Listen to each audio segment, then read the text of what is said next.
ಇವತ್ತಿನ ಇನ್ಸೈಡ್ ಸ್ಟೋರಿಗೆ ಸ್ವಾಗತ. ನಾನ್ ಶರ್ಮಿತಾ ಶೆಟ್ಟಿ. ಕೊರೋನಾ ಬಂದೋರ್ಗೆ ಮಧುಮೇಹ ಗಿಫ್ಟ್. ವೈರಸ್ ಬಂದ್ ಹೋಯ್ತು, ಸಕ್ಕರೆ ಕಾಯಿಲೆ ಹೆಚ್ಚಾಯಿತು. ಬೆಂಗಳೂರಿನ ಅಂಕಿ ಅಂಶ ಕರ್ನಾಟಕಕ್ಕೆ ಟೆನ್ಷನ್. ಇದು ಕೊರೋನಾ ಸಕ್ಕರೆ ಶಾಪ. ವಿಶೇಷ ಸ್ಟೋರಿ.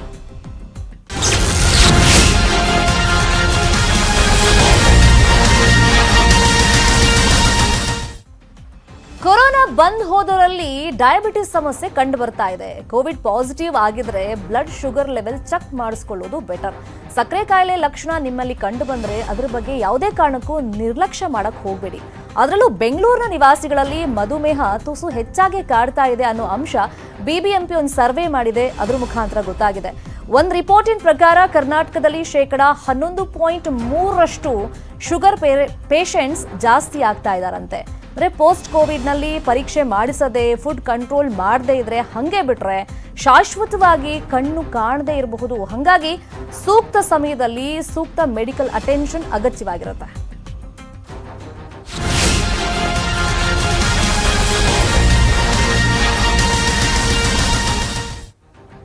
ಹಾಗಾದ್ರೆ ಪೋಸ್ಟ್ ಕೋವಿಡ್ ಪೇಷಂಟ್ಗಳಲ್ಲಿ ಮಧುಮೇಹ ಸಮಸ್ಯೆ ಹೆಚ್ಚಾಗಿ ಕಂಡು ಬರ್ತಾ ಇದೆಯಲ್ಲ, ಇದಕ್ಕೆ ತಜ್ಞ ವೈದ್ಯರು ಏನೇನು ರೀಸನ್ಸ್ ಕೊಟ್ಟಿದ್ದಾರೆ ನೋಡಿ. ಬಿಬಿಎಂಪಿ ನಡೆಸಿದ ಸಮೀಕ್ಷೆಯಿಂದ ಬೆಂಗಳೂರು ಡಯಾಬಿಟಿಸ್ ಕ್ಯಾಪಿಟಲ್ ಆಗ್ತಿದೆಯಾ ಅಂತ ಒಂದು ಅನುಮಾನ ಬರ್ತಾ ಇದೆ.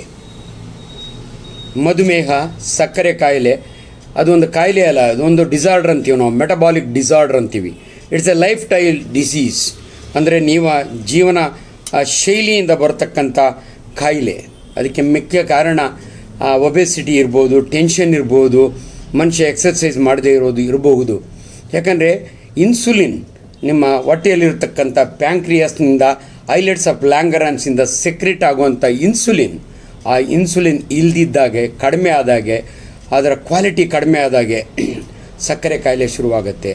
ಅನ್ಫಾರ್ಚುನೇಟ್ಲಿ ಕೆಲವು ಮಕ್ಕಳು ಹುಟ್ಟಿದಾಗೆ ಅದಕ್ಕೆ ಇನ್ಸುಲಿನ್ ಇರೋದಿಲ್ಲ. ಅದನ್ನು ಟೈಪ್ 1 ಡಯಾಬಿಟಿಸ್ ಅಂತೀವಿ. ಅದು ಕಾಂಜನೈಟಲ್, ಅದು ಬೈ ಬರ್ತ್. ಬಟ್ ಅನೇಕರಿಗೆ ತದನಂತರ ಈ ಸಕ್ಕರೆ ಕಾಯಿಲೆ ಶುರುವಾಗುತ್ತೆ. ಅದಕ್ಕೆ ಮೂಲ ಕಾರಣ ಕ್ವಾಲಿಟಿ ಅಥವಾ ಕ್ವಾಂಟಿಟಿ ಆಫ್ ಇನ್ಸುಲಿನ್ನು ಸರಿ ಇಲ್ಲದೆ ಇರೋದು. ಅದಕ್ಕೆ ಮತ್ತೆ ಮೇನ್ ಕಾರಣ life style disorders, junk food, lack of exercise, ವ್ಯಾಯಾಮ ಇಲ್ಲದೆ ಇರೋವಂಥದ್ದು. ಇವೆಲ್ಲವೂ ಟೈಪ್ 1 ಡಯಾಬಿಟಿಸು ಎಕ್ಸಾಕ್ಟ್ಲಿ ಯಾಕೆ ಬರ್ತದೆ ಅಂತ ಹೇಳಲಿಕ್ಕೆ ಆಗೋದಿಲ್ಲ. It is thought to be autoimmune disease ಅಂತ ಹೇಳಿ. ಏನಂತ ಹೇಳಿದ್ರೆ ನಮ್ಮ ಪ್ಯಾನ್ಕ್ರಿಯಾಸಲ್ಲಿ ಬೀಟಾ ಸೆಲ್ಸ್ ಅಂತ ಬಂದಿದೆ. ಅದಕ್ಕೆ ಈ ಆಟೋ ಇಮ್ಯೂನ್ ಡಿಸೀಸಿಂದ ಅದನ್ನು ಅಟ್ಯಾಕ್ ಮಾಡಿ ಆ ಸೆಲ್ಸನ್ನು, ಅದಕ್ಕೆ ಇನ್ಸುಲಿನ್ ಪ್ರೊಡಕ್ಷನೇ ಇರೋದಿಲ್ಲ ಅವರಿಗೆ. ಆವಾಗ ಏನಾಗುತ್ತೆ, ಸೊ ಆಟೋಮ್ಯಾಟಿಕ್ಲಿ ಮಕ್ಕಳಿಗೆ ಇದು ಜಾಸ್ತಿ ಬರೋದು. ಬಂದವಾಗ ಅವರು ದೇ ಕೀಪ್ ಲೂಸಿಂಗ್ ವೆಯ್ಟ್. ಅದಕ್ಕೆ ನಾನು ಆವಾಗಲೇ ಹೇಳಿದ್ನಲ್ಲ, insulin is a fat storing hormone. ಯಾವಾಗ ಇನ್ಸುಲಿನ್ ಇರುತ್ತೆ ನಮ್ಮ ಹತ್ರ ಫ್ಯಾಟ್ ಇರುತ್ತೆ. ಇನ್ಸುಲಿನೇ ಇಲ್ಲ ಅಂತ ಹೇಳಿದ್ರೆ ಮಕ್ಕಳು suddenly they lose so much of weight. And ಆಮೇಲೆ if you find out their sugars will be very high, their ketones will be very high. ಅವರಿಗೆ of course only way of treating that is the medicine. ಮಾತ್ರೆ ಗೀತ್ರೆ ಆಗೋದಿಲ್ಲ, ಇಂಜೆಕ್ಷನ್ನೇ ಕೊಡಬೇಕಾಗುತ್ತೆ almost for life. But ಅವ್ರಿಗೂ ಕೂಡ ಈ ಡಯಟನ್ನು if they can keep the carbohydrates very low, the requirement of insulin will be very low. Low carbohydrate diet follow ಮಾಡೋದು ಅವರಿಗೂ ಒಳ್ಳೆಯದು. ಬಟ್ ಅವರಿಗೆ ಇನ್ಸುಲಿನ್ ಬೇಕಾಗುತ್ತೆ, because body is not at all producing insulin. In type 2 diabetes body is producing insulin, but the other organs are not responding to it. ಅದಕ್ಕೆ insulin resistance ಅಂತ ಹೇಳ್ತೀವಿ. And there is too much of sugar all over. ಹಾಗಾದ್ರೆ ಈ post Covid complications ಏನೇನಿರುತ್ತೆ, ಅದರಲ್ಲೂ diabetes ಅನ್ನೋದು ಹೆಚ್ಚಾಗಿ ಬಾಧಿಸ್ತಾ ಇದೆ. ಕರ್ನಾಟಕ ಅದರಲ್ಲೂ 11.3% ನಾವು ನೋಡೋದಾದ್ರೆ ಆತಂಕ ಜಾಸ್ತಿ ಆಗ್ತಿದೆ. ಇದೆಲ್ಲದರ ಬಗ್ಗೆ ಸವಿಸ್ತಾರವಾಗಿ ನಮಗೆ ಇನ್ಫಾರ್ಮೇಶನ್ ಕೊಡೋದಕ್ಕೆ ನಮ್ಮ ಜೊತೆ ನೇರ ಸಂಪರ್ಕದಲ್ಲಿ ಜಾಯಿನ್ ಆಗಿದ್ದಾರೆ ನಾರಾಯಣ ನೇತ್ರಾಲಯದ ಮಧುಮೇಹ ತಜ್ಞರಾಗಿರುವಂತ ಡಾಕ್ಟರ್ ಕೀರ್ತಿ ಶೆಟ್ಟಿ ಅವರು. ಡಾಕ್ಟರ್ ನಮಸ್ತೆ, welcome to the show. Fine doctor, ಈಗ ಈ ಐಸಿಯುಗೆ ಹೋದಂತ ಪೇಷಂಟ್ಗಳಲ್ಲಿ ಆಕ್ಸಿಜನ್ ಮತ್ತೆ ಈ ವೆಂಟಿಲೇಟರ್ನಲ್ಲಿ ಇಟ್ಟಂತ ಪೇಷಂಟ್ಗಳಲ್ಲಿ ಕೊರೋನಾ ಟ್ರೀಟ್ಮೆಂಟ್ ಟೈಮ್ನಲ್ಲಿ ಸ್ಟಿರಾಯ್ಡ್ಸ್ ಕೊಟ್ಟಿದ್ದೆ ಇದಕ್ಕೆಲ್ಲ ಮೇನ್ ರೀಸನ್ ಅಂತ ಒಪ್ಕೊಳ್ತೀರಾ ನೀವು? ಸ್ಟೀರಾಯ್ಡ್ ಕೊಟ್ಟಿದ್ದೆ ಒಂದೇ ರೀಸನ್ ಆಗೋದಿಲ್ಲ. ಡಯಾಬಿಟಿಸ್ ಬರ್ಲಿಕ್ಕೆ ಹಲವಾರು ಕಾರಣ ಇರ್ತದೆ. ಒಂದೇ ದಿನದಲ್ಲಿ, ಒಂದೇ ನೈಟ್ ಅಲ್ಲಿ ಶುಗರ್ ಅಧಿಕ ಆಗೋದಿಲ್ಲ. ಸ್ಟೀರಾಯ್ಡ್ ಯಾರೇ ತಗೊಂಡ್ರು, ಯಾರಿಗೆ ಕೊಟ್ಟರು ಇನ್ಸುಲಿನ್ ರೆಸಿಸ್ಟೆನ್ಸ್ ಅಂತಾಗಿ ಡಯಾಬಿಟಿಸ್ ಶುಗರ್ ಸ್ವಲ್ಪ ಗ್ರಾಜುಯಲ್ ಆಗಿ ಜಾಸ್ತಿ ಆಗ್ತದೆ. ಬಟ್ ಇದಕ್ಕಿಂತ ಮುಂಚೆನೆ ಅವರಿಗೆ ಡಯಾಬಿಟಿಸ್ ಸೈನ್ಸ್ ಗಳು ಮುಂಚೆ ಇರುತ್ತೆ. ಮೇ ಬಿ ಓವರ್ ವೆಯ್ಟ್ ಆಗಿತ್ತು, ಫಿಸಿಕಲ್ ಆಕ್ಟಿವಿಟಿ ಇಲ್ಲದಂತವ್ರು, ಮತ್ತೆ ಫ್ಯಾಮಿಲಿ ಹಿಸ್ಟ್ರಿ ಇದ್ದವರಿಗೆ ಡಯಾಬಿಟಿಸ್ ಖಚಿತ ಆಗೋಗ್ಬಿಡ್ತದೆ. ಸ್ವಲ್ಪ ಬಾರ್ಡರ್ ಲೈನ್ ಅಲ್ಲಿ ಇದ್ದವರೆಲ್ಲ ಫುಲ್ ಡಯಾಬಿಟಿಕ್ ಆಗ್ಬಿಡ್ತಾರೆ ಸ್ಟೀರಾಯ್ಡ್ಸ್ ಅಲ್ಲೆಲ್ಲ ಸ್ಟಾರ್ಟ್ ಮಾಡಿದ್ರೆ. ಯೂಶಲಿ ನಾವು ರೆಗ್ಯುಲರ್ ಆಗಿ OPD ಬೇಸಿಸ್ ಅಲ್ಲಿ ಸ್ಟೀರಾಯ್ಡ್ ಸ್ಟಾರ್ಟ್ ಮಾಡ್ಬೇಕಂದ್ರೆ ಅವ್ರದೆಲ್ಲ ಚೆಕ್ ಮಾಡಿ, ಶುಗರ್ಸ್ ಎಲ್ಲ ಚೆಕ್ ಮಾಡಿ ನಂತರ ಸ್ಟೀರಾಯ್ಡ್ ಸ್ಟಾರ್ಟ್ ಮಾಡ್ತೀವಿ. ಸೊ ಬಟ್ ಇಲ್ಲಿ ಕೋವಿಡ್ ಅಲ್ಲಿ ನಮ್ಗೆ ವಿಧಿ ಇಲ್ಲ. ಸೊ ಅವ್ರದ್ದು ಸೀರಿಯಸ್ನೆಸ್ ನೋಡ್ಕೊಂಡು ಸ್ಟೀರಾಯ್ಡ್ ಸ್ಟಾರ್ಟ್ ಮಾಡ್ಲೇಬೇಕಾಗ್ತದೆ. ಅಂತ ಪರಿಸ್ಥಿತಿನಲ್ಲಿ ಪೋಸ್ಟ್ ಸ್ಟೀರಾಯ್ಡ್ಸ್ ಕೊಟ್ಟ ನಂತರ ಡಯಾಬಿಟೀಸ್ಗೆ ಕನ್ವರ್ಟ್ ಆಗೋದು, ಪ್ರೀ ಡಯಾಬಿಟಿಕ್ ಇದ್ದವರು ಡಯಾಬಿಟಿಗೆ ಕನ್ವರ್ಟ್ ಆಗೋದು ಬಹಳ ಸಹಜ. ಈ ಟೈಪ್ 1 ಮತ್ತೆ ಟೈಪ್ 2 ಡಯಾಬಿಟಿಸ್ ಅಂತ ಇದೆ. ಆ ಟೈಪ್ 1 ಅನ್ನೋದು ಬೈ ಬರ್ತ್ ಕೆಲವರಲ್ಲಿ ಬಂದ್ಬಿಡುತ್ತೆ, ಮಕ್ಕಳಿಂದಾನೆ ಅಂತ ಹೇಳ್ತಾರೆ. ಈ ಟೈಪ್ 2 ಹಂಗಾದ್ರೆ ಜಾಸ್ತಿ ಆಗ್ತಿದ್ಯಾ ಪೋಸ್ಟ್ ಕೋವಿಡ್ ಪೇಷಂಟ್ಸ್ ಅಲ್ಲಿ? ಹೌದು, ಟೈಪ್ 1 ಅಂದ್ರೆ ಇದು ಮಕ್ಕಳಲ್ಲಿ ಕಾಣಿಸ್ಕೊಳ್ಳುವಂಥದ್ದು. ಇದು ಜೆನೆಟಿಕ್ ಕಾಸ್ ಮತ್ತೆ ಹಾಗೂ ಆಟೋಇಮ್ಯೂನ್ ಡಿಸೀಸ್ ಅಂತ. ಯೂಶಲಿ ಪೋಸ್ಟ್ ವೈರಲ್ ಇನ್ಫೆಕ್ಷನ್ ಅಲ್ಲಿ ಮಕ್ಕಳುಗಳಿಗೆ ಆಟೋಇಮ್ಯೂನ್ ಡಿಸೀಸ್ ಆಗಿ ಪ್ಯಾಂಕ್ರಿಯಾಸ್ ಅಲ್ಲಿ ಬೀಟಾ ಸೆಲ್ಸ್ ಅನ್ನ ಕಣಗಳನ್ನ ಕಂಪ್ಲೀಟ್ ಆಗಿ ನಾಶ ಮಾಡ್ಬಿಡುತ್ತೆ ಆಟೋಇಮ್ಯೂನ್ ಇಂದ. ಅವಾಗ ಏನಾಗ್ತದೆ, ಅವರಲ್ಲಿ ಇನ್ಸುಲಿನ್ ಪ್ರೊಡಕ್ಷನ್ ಆಗೋದಿಲ್ಲ. ಸೊ ಅಂತವ್ರು ಜೀವನ ಪೂರ್ತಿ ಇನ್ಸುಲಿನ್ ಬೇಕಾಗ್ತದೆ. ಬಟ್ ಟೈಪ್ 2 ಡಯಾಬಿಟೀಸ್ ಏನಂದ್ರೆ ಅದು ಅಡಲ್ಟ್ಹುಡ್ ನಲ್ಲಿ ಸ್ಟಾರ್ಟ್ ಆಗೋದು, ಆಲ್ಮೋಸ್ಟ್ 20 ವರ್ಷದ ನಂತರ. ಇದು ಇದಕ್ಕೆ ಕಾರಣಗಳೇನಂದ್ರೆ ಲ್ಯಾಕ್ ಆಫ್ ಫಿಸಿಕಲ್ ಆಕ್ಟಿವಿಟಿ, ಮತ್ತೆ ನಮ್ದು ಡಯಟ್ ಹ್ಯಾಬಿಟ್, ಮತ್ತೆ ಫ್ಯಾಮಿಲಿ ಹಿಸ್ಟ್ರಿ ಇದ್ದವರು, ಮತ್ತೆ ಎಕ್ಸಸೈಸ್ ರೆಗ್ಯುಲರ್ ಆಗಿ ಮಾಡಲ್ಲ, ಮತ್ತೆ ಸ್ಟ್ರೆಸ್, ಇದೆಲ್ಲ ಕಾರಣಗಳಿಂದ ಟೈಪ್ 2 ಡಯಾಬಿಟೀಸ್ ಆಗ್ತದೆ. ಟೈಪ್ 2 ಡಯಾಬಿಟೀಸ್ ಅಲ್ಲಿ ಬಾಡಿ ಇನಿಷಿಯಲಿ ಚೆನ್ನಾಗಿ ಇನ್ಸುಲಿನ್ ಉತ್ಪತ್ತಿ ಮಾಡ್ತಾ ಇರುತ್ತೆ, ಬಟ್ ಆದ್ರೆ ಅದು ಇನ್ಸುಲಿನ್ ರೆಸಿಸ್ಟೆನ್ಸ್ ಅಂತ ಡೆವಲಪ್ ಆಗಿ ಆ ಇನ್ಸುಲಿನ್ ಯೂಸ್ ಆಗಲ್ಲ. ಸೊ ಅದು ಟೈಪ್ 2 ಡಯಾಬಿಟೀಸ್. ಫೈನ್. ಈ ಡಯಾಬಿಟೀಸ್ ಬಗ್ಗೆನೇ ಮಾತಾಡಿದ್ರೆ ಡಾಕ್ಟರ್, ನಂಗೆ ತುಂಬಾ ಜನ ಡಾಕ್ಟರ್ಸ್ ಹೇಳಿದ್ರು ನೀವೊಂದು ಸ್ಪೆಷಲ್ ಎಪಿಸೋಡೇ ಮಾಡಬೇಕಾಗುತ್ತೆ ಇದ್ರ ಮೇಲೆ ಅಂತ. ಅಂದ್ರೆ ಈ ಡಯಾಬಿಟೀಸ್ ಬಂದವರಲ್ಲಿ, ಅದರಲ್ಲೂ ಪೋಸ್ಟ್ ಕೋವಿಡ್ ಪೇಷಂಟ್ಸ್ ಅಲ್ಲಿ ಈ ಕಣ್ಣಿನ ಪ್ರಾಬ್ಲಮ್ ತುಂಬಾ ಕಂಡು ಬರ್ತಾ ಇದೆ, ಕಾಂಪ್ಲಿಕೇಶನ್ಸ್ ಆಗ್ತಾ ಇದೆ. ಎಷ್ಟೋ ಜನಕ್ಕೆ ಇದ್ರ ಬಗ್ಗೆ ಅರಿವೇ ಇಲ್ಲ. ಹಾಗಾಗಿ ಅರಿವು ಮೂಡಿಸೋ ಕೆಲಸ ಆಗ್ಬೇಕು ಮಾಧ್ಯಮದಲ್ಲಿ ಅಂತ. ಸೊ ಈಗ ಮಧುಮೇಹ ಬಂದವರು ಪೋಸ್ಟ್ ಕೋವಿಡ್ ಡಯಾಬಿಟಿಸ್ ಇರುತ್ತೆ ಅಂತ ಗೊತ್ತಾಗೋದಿಲ್ಲ, ಕಣ್ಣು ಕೂಡ ಎಷ್ಟೋ ಜನ ಕಳ್ಕೊಳ್ಳೋ ಪರಿಸ್ಥಿತಿ ಬಂದಿದೆ ಅಂತ ಹೇಳ್ತಿದ್ದಾರೆ. ಅಂದ್ರೆ ಬ್ಲರ್ಡ್ ವಿಷನ್ ನಿಂದ ಸ್ಟಾರ್ಟ್ ಆಗುತ್ತೆ ಅಂತ. ಸೊ ಯಾವ ತರ ನಾವು ಐಡೆಂಟಿಫೈ ಮಾಡ್ಬೇಕು ಈ ಸಿಂಪ್ಟಮ್ಸ್ ಗಳನ್ನ? ಅದು ಬ್ಲರ್ ವಿಷನ್ ಏನಾದ್ರು ವಿಷನ್ ಅಲ್ಲಿ ಏನಾದ್ರು ಕಣ್ಣಿನಲ್ಲಿ ತೇಲ್ದ ಹಾಗೆ ಏನಾದ್ರು ಕಂಡ್ರೆ, ಸೊ ಇಮಿಡಿಯೇಟ್ಲಿ ಕಣ್ಣಿನ ಡಾಕ್ಟರ್ ಹತ್ರ ಹೋಗಿ ಪರೀಕ್ಷೆ ಮಾಡ್ಕೊಳ್ಳೋದು ಒಳ್ಳೇದು. ಈಗ ಡಯಾಬಿಟಿಕ್ ಪೇಷಂಟ್ಸ್ ಏನಪ್ಪಾ ಅಂದ್ರೆ ಕಣ್ಣಿಂದು ರೆಟಿನೋಪತಿ ಅಂತ ಆಗ್ತದೆ ಡಯಾಬಿಟೀಸ್ ಪೇಷಂಟ್ಸ್ಗೆ. ಅದು ಒಂದೇ ದಿನದಲ್ಲಿ ಅಥವಾ 2 ತಿಂಗಳು 3 ತಿಂಗಳಲ್ಲಿ ಆಗುವಂತದ್ದಲ್ಲ. ಸೊ ಇದು ಹಲವಾರು ವರ್ಷಗಳು ತಗೊಳುತ್ತೆ ಇದು ರೆಟಿನೋಪತಿ ಆಗ್ಲಿಕ್ಕೆ. ಬಟ್ ಕೋವಿಡ್ ಇಂದ ಕೆಲವು ರೆಟಿನಾದು ಪ್ರಾಬ್ಲಮ್ ಆಗ್ತದೆ, but that is not because of diabetes. ಅದು ಕೋವಿಡ್ ಇಂದ ಎಷ್ಟೊಂದು ತೊಂದರೆಗಳಾಗ್ತಿದೆ ಅದು ನಮ್ಗೆ ಗೊತ್ತಿಲ್ಲ. ಎಸ್ಪೆಷಲಿ ಬ್ಲಾಕ್ ಫಂಗಸ್ ತರ ಇರ್ಬೋದು, ಮತ್ತೆ ರೆಟಿನಾದಲ್ಲಿ ಆರ್ಟ್ರಿ ಬ್ಲಾಕ್ ಆಗ್ಬೋದು. ರೆಟಿನಾ ಆರ್ಟ್ರಿ ಕೂದಲು ಎಳೆಯಷ್ಟಿರುತ್ತೆ, ಸೊ ಅದರಲ್ಲೂ ಕೂಡ ಬ್ಲಾಕ್ ಆಗ್ಬೋದು. ಅದು ಬಿಕಾಸ್ ಆಫ್ ಕೋವಿಡ್ ಇಂದ ನೀವು ಕೇಳಿರ್ಬೋದು ಎಷ್ಟೊಂದು ಜನಕ್ಕೆ ಹಾರ್ಟ್ ತೊಂದರೆ ಆಯ್ತು, ಹಾರ್ಟ್ ಅಲ್ಲಿ ಬ್ಲಡ್ ಕ್ಲಾಟ್ ಆಯ್ತು. ಸೊ ಇದೇ ತರ ಕಣ್ಣಿನ ಸಮಸ್ಯೆ ಕೂಡ ನಾವು ಕಂಡಿದ್ದೇವೆ. ಬಟ್ ಆದ್ರೆ ರೆಟಿನೋಪತಿ ಆಗ್ಲಿಕ್ಕೆ ತುಂಬಾ ವರ್ಷದಿಂದ ಡಯಾಬಿಟಿಸ್ ಕಂಟ್ರೋಲ್ ಇಲ್ಲ ಅಂದ್ರೆ ಅವರಿಗೆ ರೆಟಿನೋಪತಿ ಬರುತ್ತೆ. So retinopathy is one of the leading cos of blindness everywhere. Fine. ಒಂದ್ ಅರ್ಥ ಮಾಡ್ಕೊಳ್ಬೋದಾ ಡಾಕ್ಟರ್? ಯಾಕಂದ್ರೆ ಕೊರೋನಾ ಬಂದ್ ಹೋದ್ಮೇಲೆ ಚೆನ್ನಾಗಿ ತಿನ್ಬೇಕು ಅಂದ್ರೆ ಡಯಟ್ ಕಂಟ್ರೋಲ್ ಇಲ್ದಲೆ, ಎಕ್ಸಸೈಸ್ ಮಾಡ್ದಲೆ ಇರೋದೇ ಈ ತರ ಡಯಾಬಿಟಿಸ್ ಬರೋದಕ್ಕೆ ಕಾರಣ ಇರ್ಬೋದಾ? ಅಫ್ಕೋರ್ಸ್ ಹೌದು. ನಾನು ಮುಂಚೆನೆ ಹೇಳ್ದ ಹಾಗೆ ನಮ್ಗೆ ಡಯಾಬಿಟಿಸ್ ಬರೋದೇ ಲ್ಯಾಕ್ ಆಫ್ ಫಿಸಿಕಲ್ ಆಕ್ಟಿವಿಟಿ ಮತ್ತೆ ಈಟಿಂಗ್ ಹ್ಯಾಬಿಟ್ ಸರಿ ಇಲ್ಲ ಅಂತ. ಪೋಸ್ಟ್ ಕೋವಿಡ್ ಅಂದ್ರೂ ಜನ ಏನ್ ಮಾಡ್ತಿದ್ದಾರೆ, ಹೆದರ್ತಿದ್ದಾರೆ ಹೊರಗಡೆ ಬರ್ಲಿಕ್ಕೆ. ಜಿಮ್ಮಿಗೆ ಹೋಗ್ತಾ ಇಲ್ಲ. ಸೊ ಇದೆಲ್ಲ ಕಾರಣಗಳಿಂದ ಮನೆಯಲ್ಲೇ ಕೂತ್ಕೊಂಡು, ಎಸ್ಪೆಷಲಿ ಈ ಟೆಕ್ಕಿ ಗ್ರೂಪ್ ಅಲ್ಲಿ ನಾನು ನೋಡೋ ಪ್ರಕಾರ ಎಷ್ಟೊಂದ್ ಜನ ಮನೆಯಲ್ಲೇ ವರ್ಕ್ ಮಾಡ್ತಾರೆ. They don't even move. ಸುಮಾರು ಜನ ಚೇರ್ ನಲ್ಲೇ 12 hours 13 hours. ಮುಂಚೆ ಅಟ್ಲೀಸ್ಟ್ ಆಫೀಸ್ಗೆ ಮೊಬಿಲಿಟಿ ಇತ್ತು. Now they are not mobile. See I request all of them to start be physically active. At least ಒಂದು ಬ್ರೇಕ್ ತಗೊಂಡು ದಿನದಲ್ಲಿ ಅಟ್ಲೀಸ್ಟ್ ಒಂದು half an hour ವಾಕ್ ಹೋಗ್ಬೇಕು. ಅಟ್ಲೀಸ್ಟ್ ಇಲ್ಲ if you are young, so jogging ಮಾಡ್ಬೇಕು. At least ವಾರದಲ್ಲಿ ಒಂದು 5 ದಿನ ಈ ತರ ಫಾಲೋ ಮಾಡಿದ್ರೆ ಬಹಳ ಒಳ್ಳೇದು. ಸೊ ಬರೀ ಕೂತ್ಕೊಳ್ಳೋದು, ಬೆಳಗ್ಗೆಯಿಂದ ರಾತ್ರಿ ಕೆಲಸ ಮಾಡೋದು ಅಂದ್ರೆ ಇದೆಲ್ಲ ಡಯಾಬಿಟಿಸ್ಗೆ ದಾರಿ ಮಾಡಿಕೊಟ್ಟ ಹಾಗೆ. Correct. At the same time doctor, at the same time ಏನಾಗ್ಬಿಡುತ್ತೆ ಅಂದ್ರೆ ಈ ಕೊರೋನಾ ಬಂದ್ ಹೋದ್ಮೇಲೆ ನಾವು ಹೆಲ್ದಿ ಆಗಿರ್ಬೇಕು ಅಂತ ಹೇಳ್ಬಿಟ್ಟು ಲೆಕ್ಕನೇ ಇಡೋದಿಲ್ಲ, ತಿಂತಾನೆ ಇರ್ತಾರೆ. ನಾವು ಹೆಲ್ದಿ ಆಗಿರ್ಬೇಕು ಅನ್ನೋದು ಅಷ್ಟೇ ಅವ್ರ ಮೈಂಡ್ ಅಲ್ಲಿ ಇರುತ್ತೆ. ಅದು ಒನ್ ಆಫ್ ದ ರೀಸನ್ ಅಂತ ನಾ ಕೇಳಿದ್ದು. ತಿನ್ನೋದು ಹೆಲ್ದಿ ಅಲ್ವೇ ಅಲ್ಲ. ನಾವ್ ಯಾವತ್ತೇ ತಿಂದ್ರು ನಮ್ ದೇಹಕ್ಕೆ ಎಷ್ಟು ಬೇಕು ಅಷ್ಟು ತಿಂದ್ರೆ ಸಾಕು.